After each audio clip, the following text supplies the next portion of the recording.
November 16, 2017. My friends and I from college, we're going to the cinemas. We're ready to watch a highly anticipated movie that's about to come out. Justice League.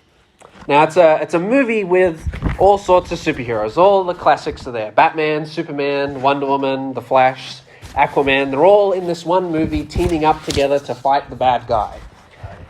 And I was pretty excited to watch this. I'm a bit of a superhero fan, so I was pretty excited.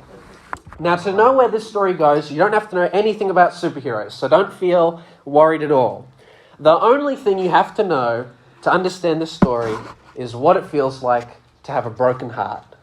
Because my heart was broken by this movie. I was so excited for it, and I came out, and it was terrible.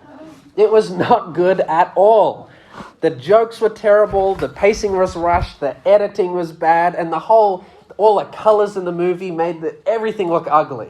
I was just absolutely disappointed, absolutely gutted by the fact that this movie was not good. But it wasn't just me. Millions of fans across the world were all disappointed by this movie. And it began a movement called Release the Snyder Cut. What is the Snyder Cut? Well, the original director of the movie, Justice League, was a man called Zack Snyder, where we get the term Snyder from. And so Snyder shot an entire movie, and he showed it to his bosses, and his bosses looked at it and they went, "No, we don't like this." They kicked him off the project, and they brought in a completely new director to take over. And this new director, he used some of the old footage, but he shot new footage, he added in new lines, new scenes, he took out old scenes, and he made a completely different movie. That's the one that everyone saw in the cinemas, everyone was heartbroken by. And so it began this movement of people who wanted to see what the original movie was supposed to look like. What was the original director's vision for this project? Both of these movies had the exact same characters, the exact same storyline, the exact same beginning, middle, end, and yet two directors had made two completely different movies. Now, it actually took 5 years for the original version of the movie to finally come out. It only came out about a month ago. So I've had to wait 5 years for this. It's been painful. It's been very painful. So how different were these two versions of the movie? Well, for one, the version that we saw in cinemas was 2 hours long. The Snyder Cut was 4 hours. It was a mammoth of a movie. So there's 2 additional hours to this movie. One of the other biggest differences is the way that the screen is shaped. So here there's a comparison between the two. You'll notice the one on the right is the one that came out in cinemas. It's very long. But the one to the left is very square. It's like a box shape. It's very square-like. So even the way that the movie is framed is very different. One's long and one's very box-shaped. You'll notice as well that the colors are already very different. The one on the right is the colors are a lot more vibrant, they're a lot more turned up. For half an hour of the film, in fact, the original version is completely set at nighttime. The other one has this ugly red color. I have no idea why they chose to make everything red. Even they changed Superman's suit. In one he's blue, the other he's wearing a black suit. They completely changed what the hero of the movie looks like. And so in order to, they got rid of certain scenes, they added some new scenes in. The way that the movie opens is completely different. They both set up the same plot, but both open up their movie in a slightly different way based on how they want you to see the main hero, Superman. Both of them also have a different ending. Both give a different way of how the hero defeats the villain. A different composer was brought on, so there are completely 2 different types of music in the movie. And so you just have this completely different movie as to what you originally watched. Now, if that wasn't enough, the original director decided to release another version of his film. This one he decided to do completely in black and white. And so now this is unparalleled. No movie has ever been like this, where there are 3 different versions of the exact same story. So an example of this you've got three different versions. The bottom one is the original, or the one that came out in movies. The left is the original, and the right is the black and white version. So you see all three are exactly the same. Then we have a scene where there's a slight difference. Then there's a scene where they added it in, the other director chose to cut it out, and then back again, all have the exact same scene. So in just one scene, there are so many minute differences, and it's so fascinating to see what the directors chose to keep, what to edit out, what to make different, how they portrayed their heroes, how to portray the villain. It's a very fascinating study. But I want to propose to you that this concept, this phenomena, it's unique in films, but it's an old idea that we've had for about 2,000 years. In fact, you might be holding in your hands this very concept this morning. Because when we look at the four Gospels, Matthew, Mark, Luke, and John, we see a very similar concept to this. All four Gospels tell the exact same story with the exact same hero, Jesus. And he's going to defeat the exact same villains, sin, Satan, and death. But each Gospel decides to portray that story in a slightly different way. Both have different beginnings to their Gospels. Both have a different ending of how the hero defeats the evil. Each of them decide, some of them choose to edit out things, some choose to keep in certain stories. Even the runtime, we could say, of the Gospels is long. Mark is a very short 2-hour version, we could say, whereas Matthew is a 4-hour epic. It's very large and long.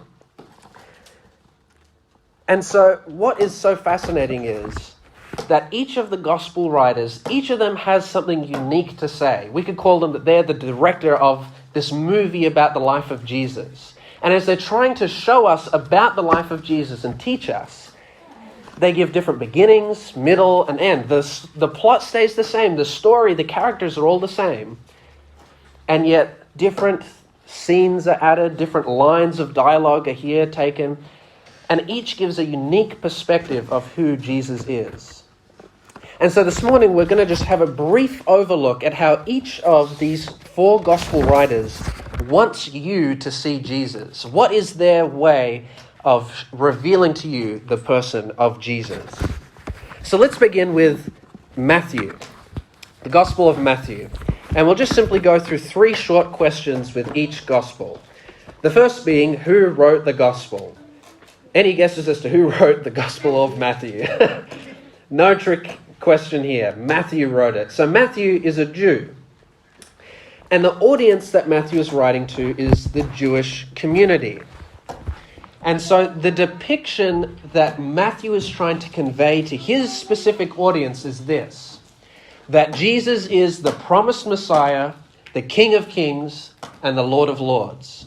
So Matthew is going to tell his story of Jesus in a very specific way that reveals to its readers that Jesus is the promised Messiah, the King of Kings, and the Lord of Lords. So we begin in Matthew chapter 1. How does Matthew decide to start the story of his hero Jesus? Beginning in Matthew 1, verse 1, it says, the book of the genealogy of Jesus Christ, the son of David, the son of Abraham. Abraham begat Isaac, Isaac begat Jacob, Jacob begat Judah and his brothers, and it goes on and on. It mentions other famous characters we know, such as Boaz and Ruth, Jesse, David the king, Solomon, and then it goes through all the descendants of the kings of Judah, Josiah, Hezekiah, and then it even goes to the rulers who ruled after the exiles, such as Zerubbabel. And it brings you all the way. Jacob begat Joseph, the husband of Mary, who was born Jesus, who is called the Christ. So all the generations from Abraham to David are 14, from David to the captivity of 14, and from the captivity to Christ another 14. This is a very unusual way to start a story, by giving a family history, essentially. It's a long list of who's who in the family of Jesus. But why would Matthew choose to begin his gospel with a genealogy? If Matthew is trying to convey to us that Jesus is this promised Messiah of the Old Testament, it makes sense that what he does is begins by pointing towards the Old Testament. He goes all the way back to Abraham, who God made a covenant with. And part of that covenant was that the Messiah would come from Abraham's bloodline. So Matthew's saying, look, it starts with Abraham, and the bloodline continues. And then a similar covenant was made with King David. God said to King David, a king will come from your bloodline that will rule the world, this promised Messiah figure. So we get to David, and it comes through all the kings. And finally, it comes to Jesus. So Matthew is trying to convey to his Jewish audience, he goes, all of these biblical heroes of the Old Testament, and the people that God made a covenant with, such as Abraham and David, all of them, their descendants, their bloodline culminates with Jesus. Jesus truly is from this kingly bloodline. He is a descendant of the covenant that God made with Abraham. And even most of these people they're kings, they're rulers. So as you're reading this list, Jesus is coming from a long family history of kings and rulers. Now, if we turn to just the next page, Matthew wants to tell us about the birth of Jesus. How does Jesus arrive on the scene? Have a look in chapter 2. Who is at the birth of Jesus in Matthew's gospel? In Matthew chapter 2, who comes to see Jesus when he's first born? Magi. The Magi, the three wise men. So they're almost royal dignitaries from another country. And what do they bring to Jesus? Jewelry, frankincense. Gold, frankincense, myrrh, gifts that you would bring to a king, a ruler. And yet they're giving it to this young child. And so Matthew is trying to convey to us that even as a child, even as a baby, these magi from a distant land travel all the way to visit the King of Kings. Jesus truly is the ultimate king. And you'll know we'll get to how the other gospel writers depict this story as well. So Matthew is intent in showing us that Jesus is the Old Testament Messiah. He gives us the genealogy all the way from Abraham through to Jesus. Jesus truly is a descendant of this covenant. He's the Jewish Messiah, the fulfillment of Old Testament prophecy, and he is the King of Kings. He wants you to see Jesus as this ultimate ruler. Well, what about the Gospel of Mark? Mark's Gospel is incredibly different from Matthew. Matthew is the longest Gospel, whereas Mark is the shortest. He's very quick. Matthew, he likes to talk about all of the long speeches that Jesus gives. Mark isn't so interested in that. Mark likes to talk about the miracles, the healings, the things that happened. So let's ask ourselves our three questions again. The Gospel of Matthew, Jesus, the promised King of Kings. The author, Mark, his audience is to a Roman audience primarily. And so if Mark is trying to convince Roman people that Jesus is who he is, it doesn't make much sense for Mark to appeal to the Old Testament. It doesn't make sense for him to go, hey, he's the promised Jewish Messiah, because the Romans, it's irrelevant to them. They don't know who Abraham, David, Solomon are. These names are meaningless. So Mark doesn't start with a genealogy. He doesn't try and make it appear as though Jesus is some Old Testament prophesied Messiah. Instead, for Mark, he portrays Jesus as a miracle worker.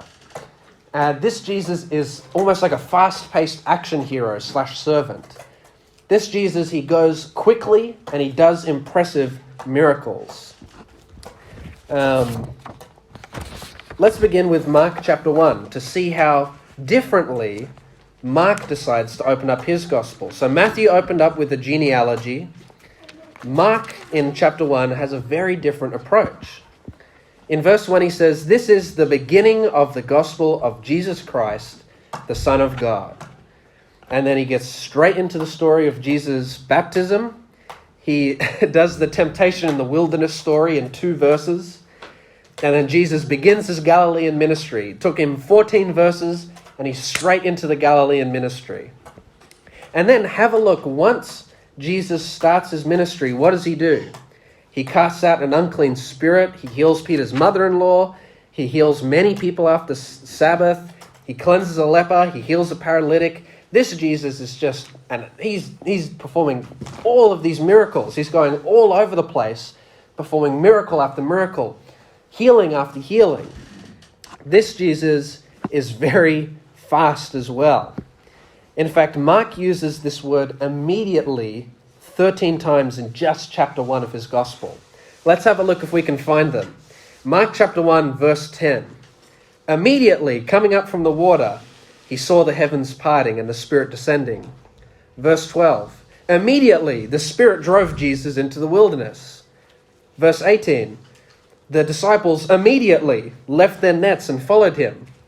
Verse 20. Immediately, Jesus called to them. Verse 21, they went out into Capernaum, and immediately on the Sabbath, are you getting sick of this word yet? Verse 28, immediately the fame of Jesus spread throughout all the region. Verse 31, so Jesus came and took her by the hand and lifted her up, and immediately the fever left her. Verse 42, as soon as Jesus had spoken, immediately the leprosy left him, and he was cleansed. Mark's been pretty clear with what he's trying to convey here. This Jesus does things immediately. He's fast. He goes from point A to point B. He does one miracle here, and immediately he goes somewhere else. And it's because Jesus is trying to do as much good as he can in his earthly ministry. This Jesus, he just goes from point A to point B, healing as many people as he can. Even if you come into verse 3, this almost thesis statement for Mark's gospel. Well, we'll begin in verse 2, It says, as it is written in the prophets, behold, I send my messenger before your face, who will prepare your way before you. The voice of one crying in the wilderness, prepare the way of the Lord, make his paths straight. So this is a reference to John the Baptist. John the Baptist was to make a straight path for Jesus' ministry. But what's so fascinating is the word straight there is the exact same word that Mark uses for immediately. So you could say, prepare the way of the Lord, make his paths immediately, or make his paths immediate. So John the Baptist's role is to make Jesus' path as fast and immediate as possible. So for Mark, Jesus is this servant who goes around and heals people and performs miracles, but he does so with joggers on. Mark's Jesus is wearing Nikes and he's running from point A to point B. He runs from one place to the next, seeing how he can help people physically and spiritually. So who is Jesus to Mark? He's a miracle worker. He's a man on a mission. This Jesus is determined. He knows what his goal is and he executes it.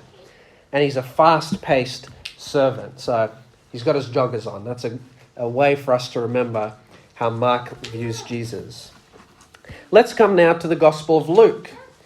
What is Luke's unique perspective of who Jesus is?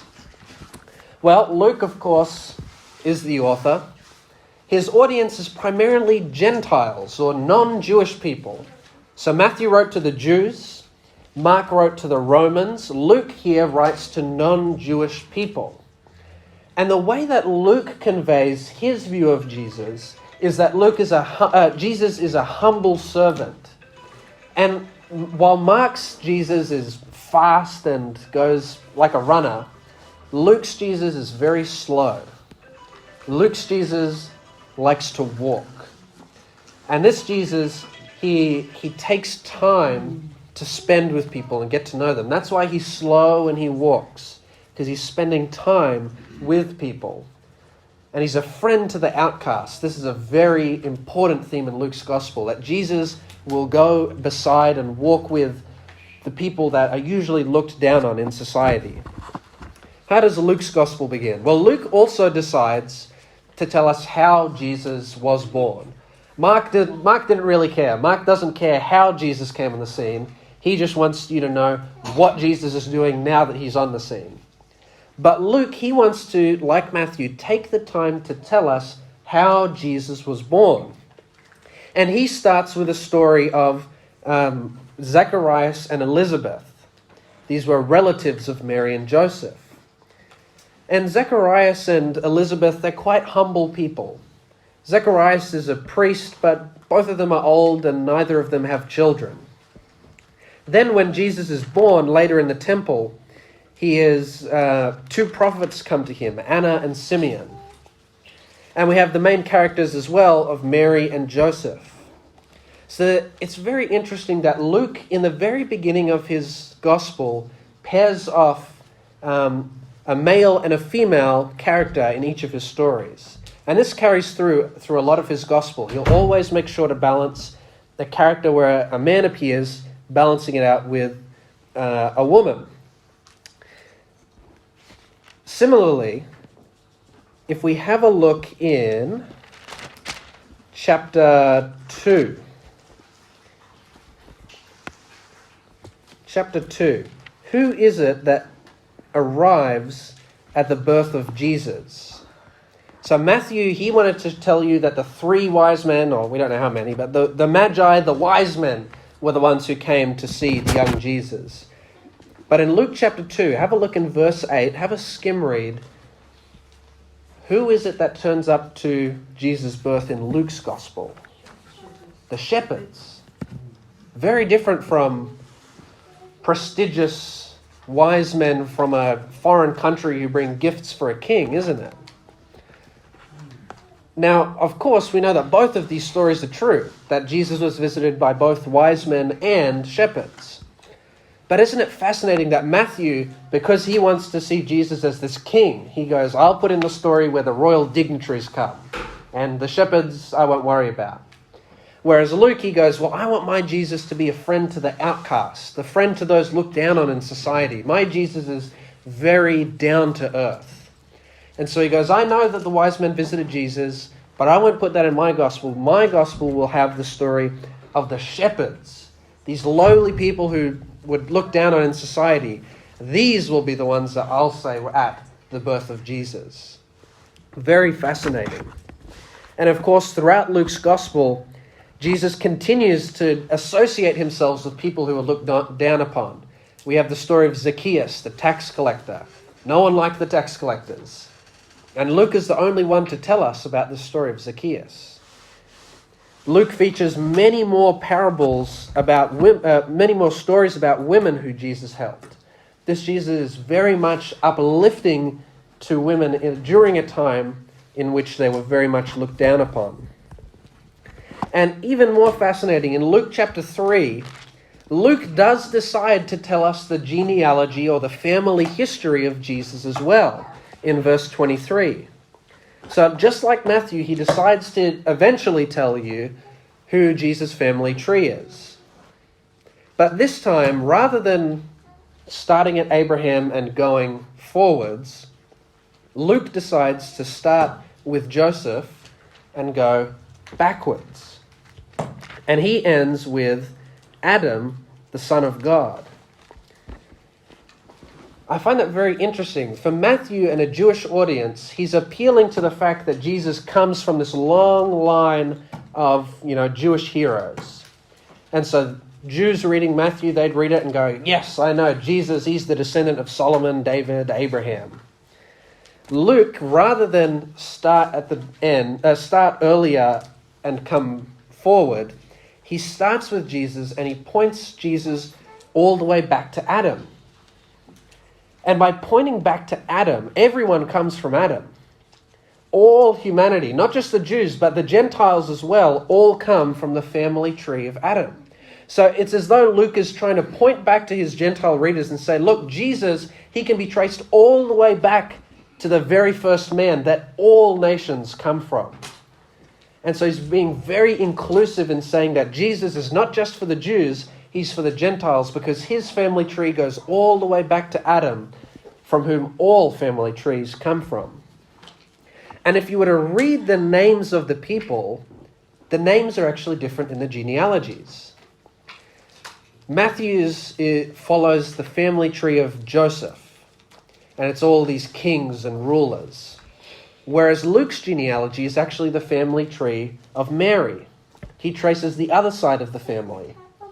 And Mary's family tree, some of them Some of the characters we know, others not so much. Most of the characters are kind of nobodies, common people. There are a few biblical heroes in there, but many of these names are lost to history. We don't know much about them.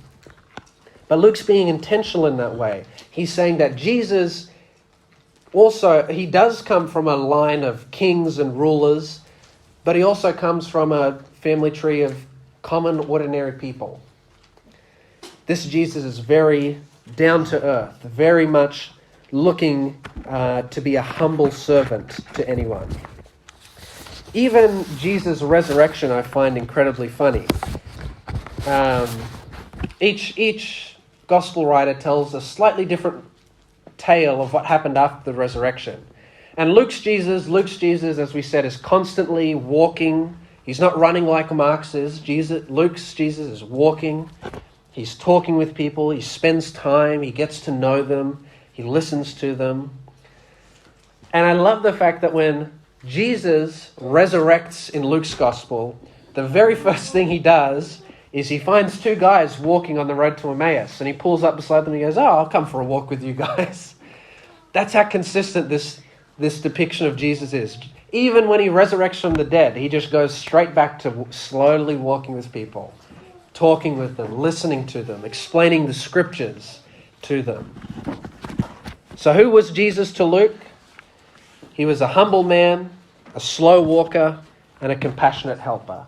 Jesus, the slow, humble servant. And finally, we reach the Gospel of John.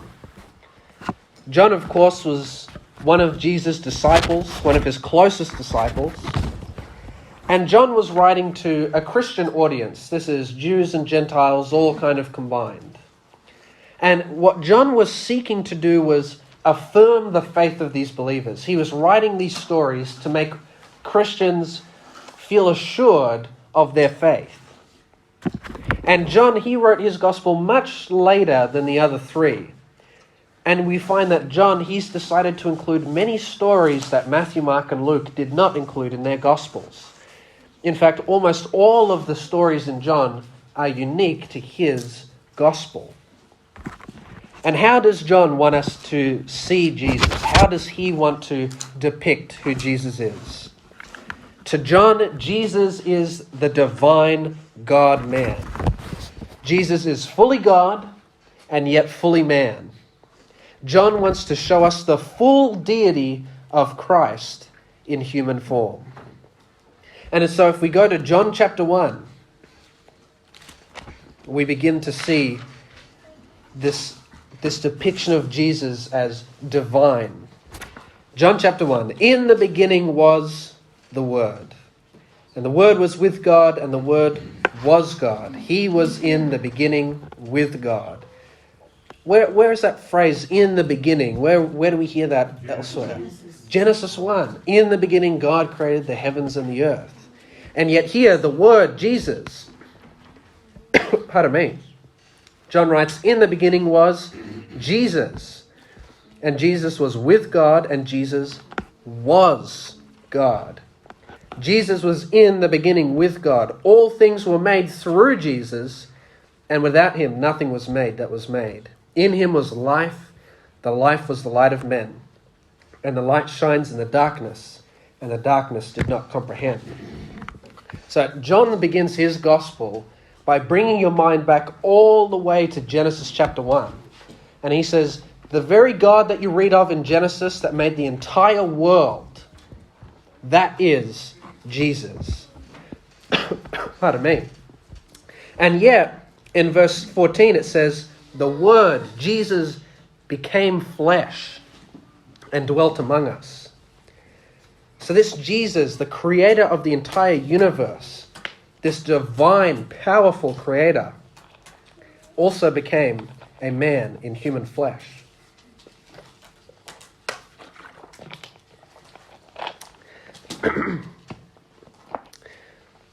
John also, pardon me, my throat's gone. John also includes other stories that are not present in the other Gospels, such as the raising of Lazarus, the Samaritan woman at the well, the man healed at the pool of Bethesda. And almost all of Jesus' sermon at Gethsemane, the last half of John's gospel, is unique to his. And John has this consistent pattern. Jesus performs a miracle, and then he gives a long speech explaining what the spiritual meaning of that miracle is. There are no parables in the Gospel of John. John isn't so concerned with the parables. He wants to go straight to the miracle and explain, what does this miracle tell us about who Jesus is? How does this miracle reveal to us that God is this divine, Jesus is this divine God-man? So, who was Jesus to John? He was the Son of God, and yet also the Son of Man, the divine God-man. So let's briefly recap each of these four perspectives, but also apply it to our personal lives. So in knowing the author, the audience, and the way that these gospel writers wanted to depict Jesus, it'll be able to help us read and interpret these gospels for ourselves in our personal devotional life. Sometimes we open up the gospels and we can feel that they read kind of the same, when in reality they're very, very different. And I hope this brief overview has just given you a few tools to help you understand the differences and the unique aspects of each of these gospels. So let's briefly recap and find a way to personally apply this not only to our biblical reading, but to our personal spiritual lives. Matthew, Jesus as the King of Kings. Matthew reminds us that Jesus is the ultimate king. He's the king of this world now, and he controls all of human history, all politics, rulers, and kings. It's all in his hands as the ultimate ruler and king. And not only that, but one day he will establish his earthly kingdom here on this world. And this kingdom will last for eternity. Furthermore, if Jesus fulfilled every prophecy about himself in the Old Testament, about his first coming, why should we not believe that all the prophecies about his second coming won't also take place? Matthew is very clear. He gets as many Old Testament prophecies as he can, and he says, look, Jesus fulfilled every single one. And that can give us hope that when it comes to the second coming, all those prophecies will once again be fulfilled like it was the first time. Kings also have laws. They have laws to govern their land. And Matthew does the same. Matthew loves talking about the law. And it's a good thing for us to acknowledge. Laws in a kingdom create order. They tell us how to live. And so the laws of the kingdom of heaven in Matthew's gospel help us to follow God in a loving response to the salvation that he has won for us. And I love that Jesus in Matthew, he ends his gospel with Jesus commissioning his people to go and witness and evangelize. And Jesus says, I give to you all authority under heaven and earth. It's been given to me, and I give it to you now. If Jesus is the ultimate King of Kings, the ultimate ruler, then he has given authority for his people to evangelize to the whole world. Then when we go and witness and evangelize to others, we can do so having the authority of the King of Kings right behind us. Mark's gospel. As we said, Mark, his depiction of Jesus is the fast miracle worker. Jesus is able to physically heal us. But more importantly, he's able to spiritually heal. If God physically heals a heart that's a bit busted, perhaps that heart survives for another 5-10 years, but it will eventually fall apart like all human bodies are destined to do. But if God can spiritually transform a heart, now that's something that will last for eternity. All of us will get sick. All of us will one day run our days on earth, but a transformed heart, that is what we will take with us into eternity. This Jesus also has the power over the natural world.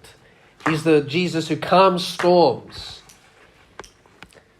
This is the Jesus who protects us from physical danger. But this Jesus also has power over the supernatural world. He exorcises demons and he reclaims territory from Satan. And so we have nothing to fear from the devil and his forces so long as we protect ourselves in Christ. Mark's Jesus is quick. He does things immediately. And that's very comforting and reassuring. Sometimes when we pray to God, we need something to happen fast. We need an immediate response.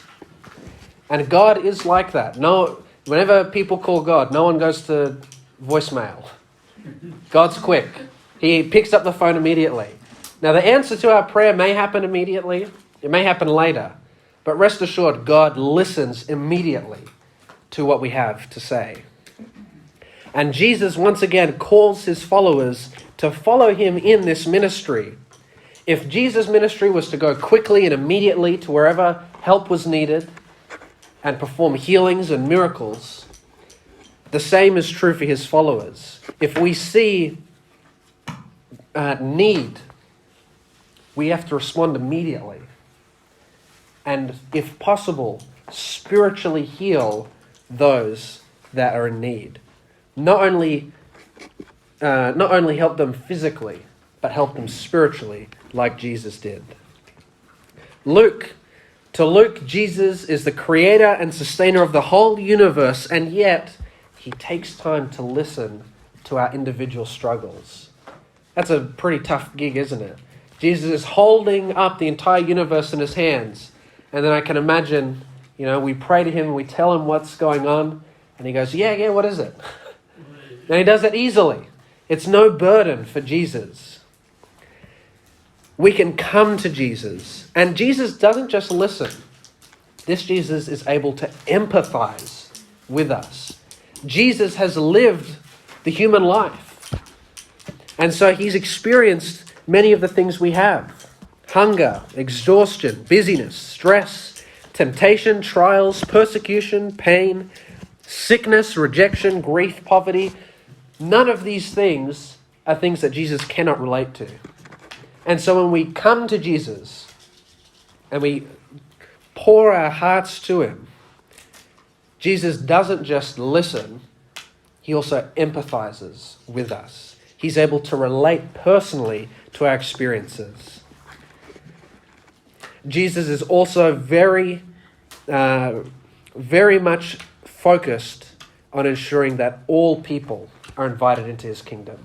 All throughout Luke's gospel, Jesus is going to the outcasts, those who would be often thrown to the curb. Jesus wants to invite all, rich, poor, free, slave, male, female, young or old, all are invited into his kingdom. And finally, John. To John, Jesus is God. God became a man, fully God, fully man.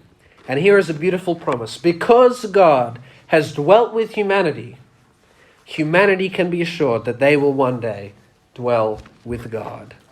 Jesus is the creator of the universe, as we found in John chapter 1. And one day he will recreate it again and make it perfect. Through Jesus becoming a man, becoming a human, God shows his love to the world, and he challenges his followers to do the same, to show that same love to the world. So through these four Gospels, we see four different faces of who Jesus is. And if you would like to explore this topic further, I'd highly recommend this book, The Four Faces of Jesus, from which I got many of the ideas this morning. Written by a lecturer from Avondale College. Very beautiful book. You should be able to get it order it from Better Books and Foods. What's the author's name? Robert McIver. Robert K. McIver. We went through a real speed tour of the four Gospels. We just looked at the openings of each one. If you really want to understand the true complexity and uniqueness of each Gospel, I would highly recommend pursuing further the information in this book. But through each of the four Gospels, we see 4 different faces of who Jesus is, and all of them are equally true. Each gospel gives us hope, inspires us, and challenges us differently. And as Christians, I believe we should spend time in each of these gospels appreciating the different perspectives that each author gives to us. We have to make sure as well, though, not to spend too much time in one perspective and neglect the others. We shouldn't spend too much time just thinking of Jesus as a humble servant and not recognize that he's also the divine God-man. And we can't get too preoccupied with Jesus being a miracle worker and also forget that he's the King of Kings. These are all 4 perspectives of Jesus that we need to explore together at the same time and not stay in one place so long that we neglect the other perspectives that the gospel writers give to us. So when you need courage to evangelize to a friend or are tempted by sin and you want to follow God's law, trust in Jesus as your King of Kings. When you're struggling with sin or wrestling with your faith, turn to Jesus, the miracle worker, and he'll be there immediately. When you're wanting to share the trials or the joys of life with someone, speak to the humble servant Jesus, who is slow and takes the time to listen and empathize with you. And when you look at this sinful world and your heart desires to already just be with God, be with him in his presence, have faith in the recreative power of Jesus, the divine God-man, who dwelt with humanity, assuring us that humanity will one day dwell with him. So my appeal to you this morning is please take the time to read through these 4 different Gospels very carefully. Enjoy and just be in awe of the 4 different perspectives each Gospel writer gives about who Jesus is. And I invite you to accept the challenges that Jesus gives to us through each of these different authors. Each of them challenges us in a different way to follow Jesus' ministry in a slightly different way. But more importantly, all of these different perspectives point us to the one same Jesus, to whom we have to commit our lives. And this is something that we don't do just once and then that's it, the relationship's good.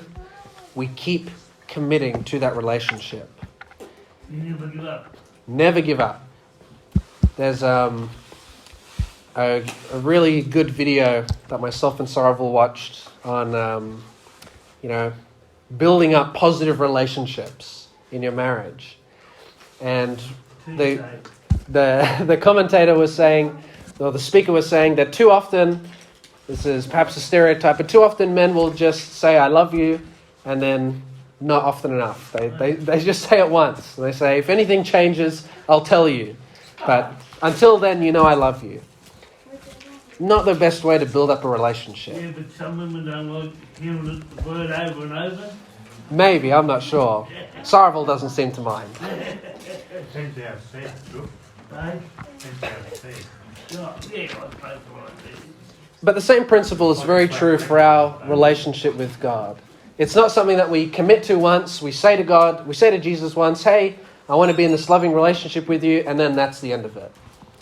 It's a daily commitment that we make to Jesus to follow him and to accept the challenge and the call that he gives to us in these Gospels. So that is my challenge for us this morning, that we accept again, recommit again our lives to Jesus. And I implore you, read through the Gospels and see these 4 different and beautiful perspectives, these 4 different beautiful faces of who Jesus is.